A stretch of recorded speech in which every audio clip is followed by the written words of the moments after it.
Welcome to Beardy, Bruce Lee Central. Hey everybody, it's Birdie here. What's going on, guys? Okay, so you all know about Ip Man, the legendary martial artist, a real true Wing Chun legend, and also Bruce Lee's teacher. Now, we have to go back to the 1950s, and Ip Man is training Bruce Lee, and they're going at it basically every day. And they do this for years and years and years until Bruce Lee becomes one of the best Wing Chun practitioners in Hong Kong. But there also was a problem here because Bruce Lee was not satisfied with just learning Wing Chun. He wanted to expand his horizon. He wanted to learn different styles from different schools, different philosophies, and Ip Man was opposed to this. As a matter of fact, Ip Man directly ordered Bruce Lee to not train in other styles or other schools. Okay? And this did not sit well with Bruce Lee. So Bruce Lee ended up going behind his master's back and he traveled around China, around Hong Kong to different schools, meeting different masters, sparring with different students, learning new styles, learning new philosophies, and he did this behind Ip Man's back. And this went on for 2 years. And when Ip Man found out that Bruce Lee had been doing this, he confronted him. And at this time, Bruce Lee was in his late teens and he was one of the most complete martial artists in the whole of China.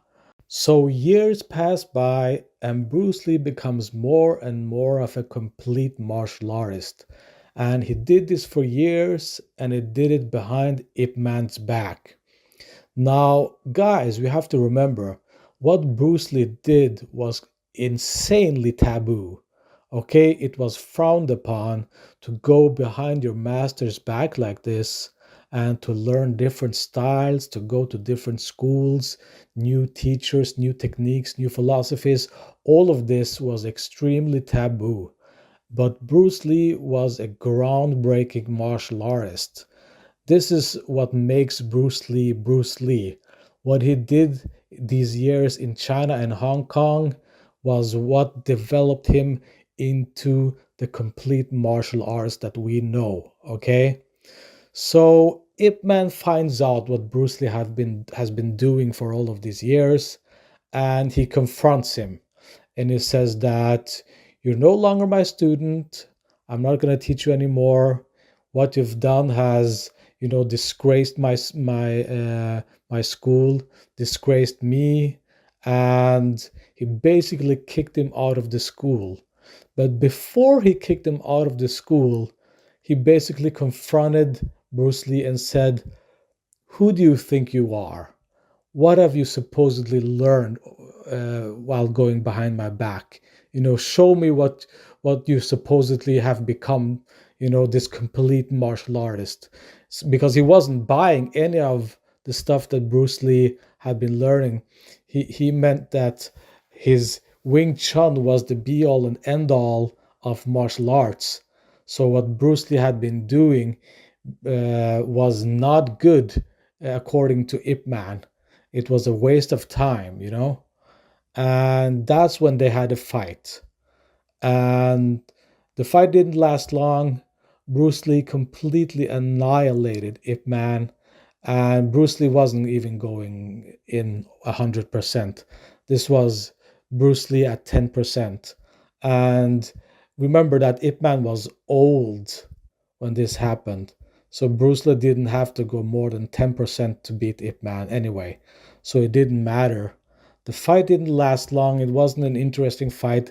It was basically Bruce Lee just showing Ip Man that this is who I am, this is what I know, and I am now a complete martial artist, and you are not. So they ended up separating without being on good terms. And that's when Bruce Lee traveled to the United States.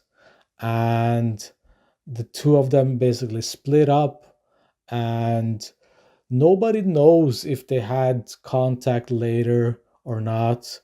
I've tried to dig around, to try to find more information about Bruce Lee and Ip Man in the later years, but I couldn't find anything. So it looks like Ip Man and Bruce Lee split up for good after this incident. And I understand Bruce Lee because Ip Man was an old school martial artist. He meant that Wing Chun was the be all and end all of everything that is martial arts. And Bruce Lee completely disagreed with that. Wing Chun was important. It was the foundation for Bruce Lee's martial arts, and it was a great stepping stone to other martial arts. But just constraining yourself to one style, that was not Bruce Lee at all. And in fact, Ip Man told Bruce Lee that he shouldn't do boxing because remember, Bruce Lee was a world-class boxer, and he did that behind Ip Man's back because Ip Man didn't even want Bruce Lee to do simple boxing, okay? That's how old school Ip Man was. So I understand the split, and I mean, they could have been friends, but unfortunately it didn't go that way. But I mean, anyway, Bruce Lee has to be grateful to Ip Man for teaching him the foundation of Wing Chun, and not only that, but the philosophy of Wing Chun, which is the foundation of Bruce Lee's philosophy in Jeet Kune Do. So yeah, there you go, guys. Bruce Lee and Ip Man had a fight. It didn't last long. Ip Man got taught a lesson by Bruce, and I think that Bruce Lee did not want to beat Ip Man that way. I don't think Bruce Lee enjoyed that whatsoever, but it's his way of showing Ip Man that there's a whole world out there with other martial arts, and look what I can do. Look what I can do to Wing Chun. I can annihilate Wing Chun. So there you go, guys. Thanks for listening. See you guys later. Bye.